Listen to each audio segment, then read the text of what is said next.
The Black Hand. Rico's deadly opponents and biggest challenge so far. They are the Solis Private Militia, headed up by the ruthless Gabriella. Let's hop into this spotlight on the Black Hand and explore more about the world's most advanced army. Gabriella. Soldier, protector, leader. Gabriella's ambition, persistence, and deadly talent have all converged to forge the perfect Black Hand operative. You are just like me.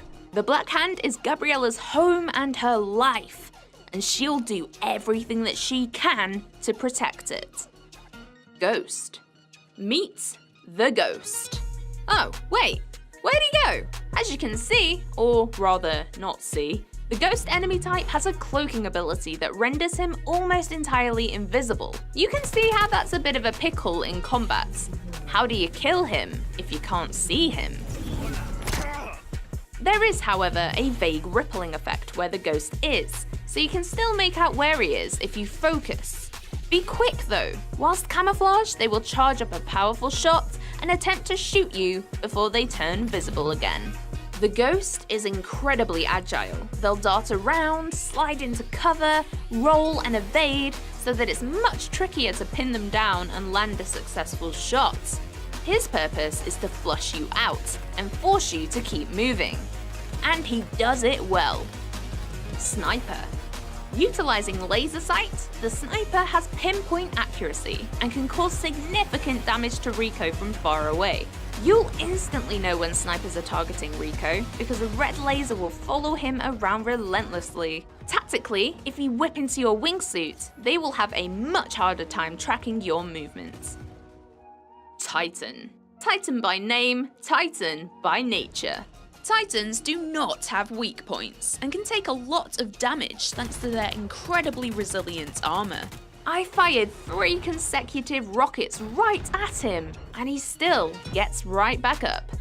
The main weapon of choice for a Titan is the railgun. They will track and target Rico with a blue laser sight, charge up a shot, and then launch a high-velocity projectile at him, completely blasting him backwards and crunching Rico's health. If your escape plan is to evade into the skies with your trusty parachute and wingsuit, think again. Titans can aim incredibly well, and their success rate with knocking Rico out of the sky with a blast from their railgun is more likely than not. Additionally, they have the ability to charge up a much more powerful red shot that will leave you teetering on the edge of life and death. If they manage to blast you into the path of enemies, you're a goner. If all that wasn't enough to deal with, when initializing combat, the Titan can also launch a protective drone. Talk about a double threat! Grenadier. Operating in the range between privates and snipers, the Grenadier will fire a grenade launcher multiple times towards you. The grenades don't explode upon impact, but have a couple of seconds delay before the blast, allowing for a little bit of time for you to escape before you feel the wrath of the grenades. He's also covered for when you get near him, as he'll switch to a submachine gun for close-range combat. Finally, if and when you do manage to take the Grenadier down, for one last chance at taking you out, they'll drop multiple grenades that explode at once. Even after death, they're still coming for you. Super Elite. This scary-looking dude is immune to all bullet damage and has high defense against explosions, making the Super Elite an enemy that requires full focus and quite some time to defeat. Thinking of using your grappling hook to latch some boosters and blow him away?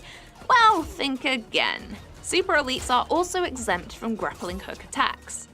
Told you he's scary. Riot Shielder. The Shielder is a predominantly defensive enemy that carries a large riot shield and is equipped with an SMG. Entirely unique to Just Cause, this foe can raise a shield in all angles, rather than only being able to block straight on. They do this to deliberately block wherever Rico is. For example, they'll lift it above their heads when Rico is airborne.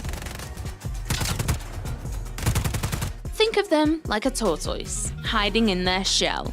Well, a tortoise that can also shoot at you quite a lot. RPG units. The RPG unit was also in Just Cause 3 and has had improvements to make his behaviour more coherent in Just Cause 4.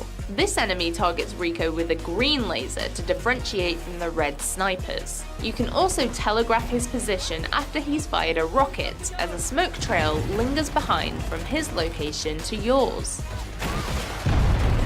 Even if the rocket itself doesn't hit you, the explosion makes a large damage radius. So whenever you see that green laser, try to grapple or wingsuit out of its path real quickly. Machine Gunner. As we've seen in previous trailers, the secondary fire on this weapon allows him to deploy a stationary shield, crouching to cover behind it. This transforms him into a small target with high damage output. And even if you manage to get up close, he'll reposition himself so that it's difficult for you to gain an opening. Private. These are the most common enemy, and you'll find them pretty much everywhere and anywhere in the world of Solis. Visually, they are without heavy armor, and instead wear standard combat fatigues uniform. Expanding on Just Cause 3, these guys work with a much more professional style, tactical movement, and use of cover. Privates are usually taking the wheel when escorting around their fellow soldiers, and they won't think twice about running Rico over, so watch out for when they're driving. Although privates are relatively easy to dispatch of, be careful not to get swarmed by too many. Elite. The privates also have an evolution, the Elite Soldier. Elites will do more damage with better weapons and have higher health due to being kitted out in thick armor. They use a range of weapons and walk around like they own the place. We've seen the Elite Soldier countless times in numerous trailers before, and you'll be sure to see much more of them in the game.